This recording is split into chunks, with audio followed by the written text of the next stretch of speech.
नमस्कार। मैं डॉक्टर अरुण कुमार श्रीवास्तव, समाजशास्त्री, आपके समक्ष आज पुनः प्रस्तुत हूँ। इसके पूर्व मैंने अपनी वार्ताओं में आपको मूल प्रवृत्तियों के बारे में बताया था। आज मैं आपको वैसी प्रवृत्तियाँ बताऊँगा जो जन्मगत और अजन्मगत प्रवृत्तियाँ हैं, जो प्रत्येक मनुष्य में पाई जाती हैं। जन्मगत प्रवृत्तियाँ, जैसे कि आप सभी को पता है कि हमारी आहार, निद्रा, भय, मिथुन जन्मगत प्रवृत्तियाँ हैं। इसमें विशेषकर मैं आज बच्चों के या बचपन के संबंध में बात करूंगा और बच्चे के विकास के संबंध में विशेष तौर पर बात करूंगा, क्योंकि मैं महसूस कर रहा हूं कि बच्चों के विकास में वर्तमान स्थिति में कुछ थोड़ी सी सामाजिक गड़बड़ी हो रही है। आज मैं आपको यह बताना चाहता हूं कि जब बच्चे का जन्म होता है तो जन्म के कुछ समय बाद ही बच्चे को जब भूख, जैसे ही माँ के पेट से बच्चा बाहर आता है, उसको भूख का एहसास होता है और वो उसके लिए रोने लगता है और उसकी माँ उसे दूध और पानी की व्यवस्था करती है और इस विकास में वह धीरे धीरे आगे बढ़ता है। बढ़ते हुए जब वो 4-5 साल का हो जाता है तो उसकी चमड़ी मजबूत होने लगती है और वह अपने पराये का और अपने छोटे भाई बहनों का समझदारी उसमें विकसित हो जाती है।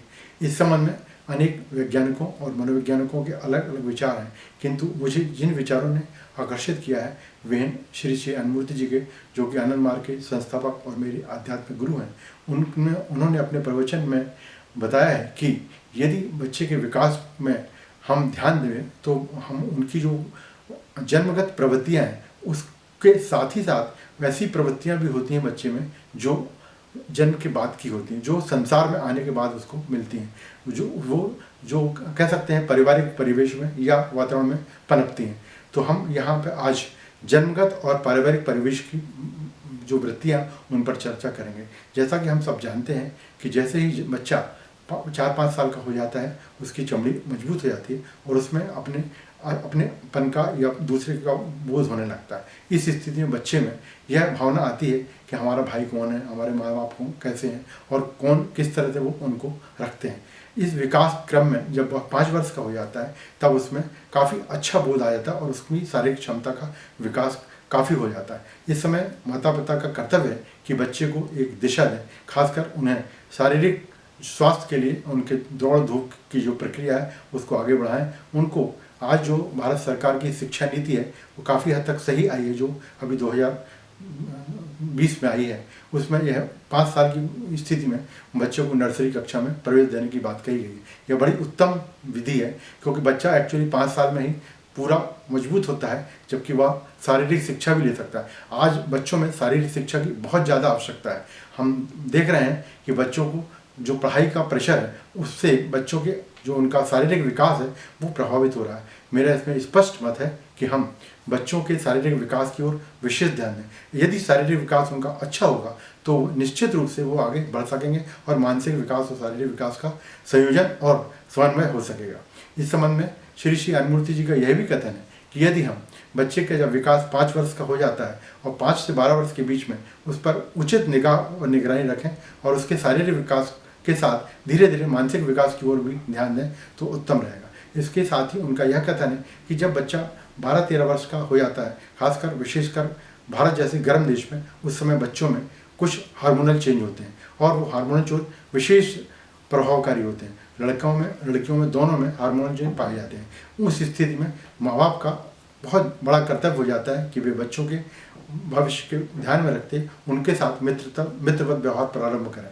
इस समय यदि लड़कियों के मामले में माँ और लड़कों के मामले में पिता बच्चों के साथ एक दोस्त का व्यवहार करें और उन्हें अच्छी सलाह और अच्छे उचित मार्गदर्शन देवें तो वे निश्चित रूप से अच्छे परिणाम हम सबको दे पाएंगे। इसके बाद ही उनका जैसे जैसे विकास होता है, फिर उम्र आती है जब 16 और 17 वर्ष की, तब बच्चों में एक कर्तव्य बोध का विकास होता है। इस समय बहुत ज़रूरी है कि बच्चों के साथ एक मित्रवत व्यवहार हम लोग करें। उस स्थिति में यदि बच्चा अपने कोई विषय चयन की बात का समय होता है, जब 10वीं 11वीं कक्षा में होता है, तब बच्चे के विषय निर्वाचन में भी माँ बाप को अपना विचार उन पर थोपना नहीं चाहिए, बल्कि उनसे चर्चा कर उनको जो जिस विषय में रुचि हो उस विषय को उनको दिलाना चाहिए, ताकि वह जीवन में सफल हो सके। इस संबंध में श्री श्री अनंतमूर्ति जी का यह भी कथन है कि यदि हम बच्चों के विषय निर्वाचन में गलत निर्णय लेंगे तो वो जीवन में उतने सफल नहीं हो पाएंगे जितने में हो सकते थे। अतः उनके विचारों को, उनकी रुचियों को देखते हुए, उनकी वृत्तियों को देखते हुए हम उनके विषय चयन में सहायक हों तो ज़्यादा अच्छे रिजल्ट मिलेंगे। इस संबंध में मैंने टैलकॉट पार्सन समाजशास्त्री के विचारों का भी अध्ययन किया है। उनका कहना है कि बच्चों में एक्चुअली जो नेचुरल विकास होता है उसमें वातावरण का बड़ा प्रभाव पड़ता है, क्योंकि जो सामाजिक क्रिया होती है वो परिस्थिति परिवेश में ज़्यादा महत्वपूर्ण होती है। वैसे भी हमें जीव वैज्ञानिकों ने यह बताया है कि जीन और पर्यावरण दोनों ही बड़े इंपॉर्टेंट रोल अदा करते हैं व्यक्तित्व विकास में। इस संबंध में मैंने यह भी पाया है अपने अनेक सामाजिक सर्वेक्षण में कि यदि बच्चों को उचित संरक्षण और सहयोग प्रदान किया है तो बच्चे अच्छे रिजल्ट दे सकते हैं।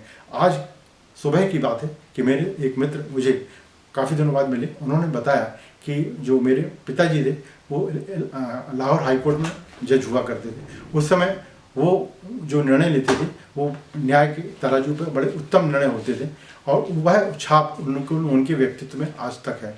और उसी कारण वो आज भी जो उन्हें सामाजिक विरासत में पर्यावरण से अच्छा वातावरण मिला उसका लाभ लेते हुए वो आज भी अपने जीवन में सही बातों पर निर्णय लेते हैं। उनका कहना है कि हमें जो घर से मिला था, हमें परिवार में जो परिवेश मिला था उसको हम आज भी नहीं भूल पाए और उससे जीवन में अच्छे अच्छे निर्णय ले रहे हैं। और उनके जीवन में एक दिन ऐसा भी आया जबकि किसी ने उनको 3,000 के चेक के भुगतान में उनको 30,000 रुपया बैंक के क्लर्क ने दे दिया।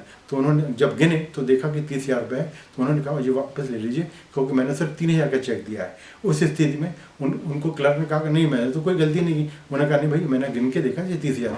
तो बोले अच्छा ठीक। तो उनको उस दिन आभास हुआ, पहले 1 मिनट के लिए, एक क्षण के लिए उनके मन में आया कि वो 30,000 रुपये ले लें, लेकिन उनको एकदम उनके जो पिताजी की सीख थी कि हमें ईमानदारी से रहना चाहिए, उन गुणों को विकसित करना चाहिए, तो उन्होंने तुरंत वो रुपये वापस कर दिए। इसी तरह का एक उदाहरण अभी और हमारे सामने आया है जो यह बताता है कि हम वातावरण में हमें जो मिलता है उसका लाभ या फ़ायदा कैसे हो सकता है। अभी हाल में ही हमारे सामने फुटबॉल खिलाड़ी मैराडोना की मृत्यु हुई है। उसमें उनके चरित्र को मैंने पढ़ा है, उसमें पता लगा कि वो जब 9-10 वर्ष के थे तब उन्हें किसी ने फुटबॉल खेलने के लिए दी थी और वो उनको उसमें इतना इंटरेस्ट आया, इतनी रुचि आई कि वो विश्व प्रसिद्ध फुटबॉल प्लेयर बन गए।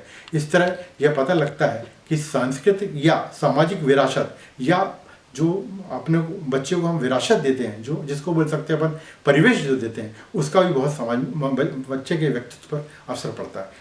इस संबंध में मेरा कहना है कि जो हमें जीन से मिलता है, यदि जीन को पर्यावरण अच्छा मिलेगा तो भी रिजल्ट बहुत अच्छे मिलते हैं।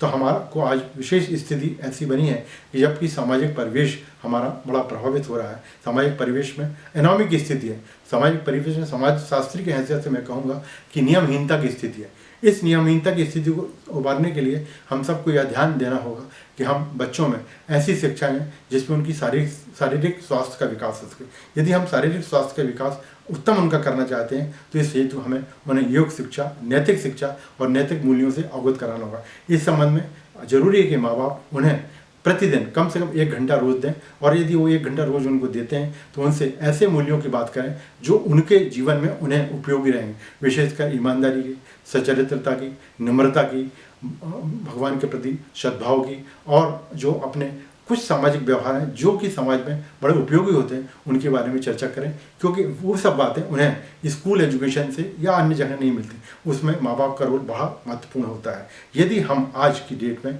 उन्हें नैतिक शिक्षा, योग शिक्षा और शारीरिक स्वास्थ्य के बारे में बताएंगे, इवन इसमें मेरा कहना है कि उनके खाने के तरीके, बोलने के तरीके, बैठने के तरीके, नहाने के तरीके, इन सब में व्यापक चर्चा परिवार द्वारा, माँ बाप द्वारा की जानी चाहिए। उससे बच्चों को अत्यंत ही लाभ होगा। मैं इस संबंध में आपको पुनः यह सलाह दूंगा कि जिनके बच्चे 5 वर्ष के हैं, 12 और 13 वर्ष के हैं और 16 से 17 वर्ष के हैं, उन परिवारों के माँ बाप को या उन परिवार के अभिभावकों को विशेष ध्यान देना होगा कि वे उनके बच्चे किस दिशा में जा रहे हैं, क्योंकि बच्चों में जब कर्तव्य बोध आ जाता है तब उन्हें उत्तराधिकार देने के साथ उन्हें एक समझाइश देने की जरूरत भी है। यदि हम समझाइश देंगे तो बच्चे हमें अच्छे परिणाम देंगे और हमारे सामाजिक स्वास्थ्य भी अच्छा होगा। इस तरह आज मैं यह इस निष्कर्ष पर पहुंचा हूं कि हम सब लोगों का एक महत्वपूर्ण योगदान यह है कि हम जो हमारे बच्चे हैं उन्हें शारीरिक शिक्षा की ओर ले जाएं और शारीरिक शिक्षा में जरूरी है कि उन्हें योग की शिक्षा, नैतिक शिक्षा और मूल्यों के प्रति समर्पण की भावना विकसित करें, तो निश्चित ही समाज को हम अच्छे बच्चे दे पाएंगे और जो अच्छे बच्चे होंगे वो अपना खुद भी अच्छा बनेंगे और समाज को भी एक नई दिशा देने में सहयोग होंगे। धन्यवाद।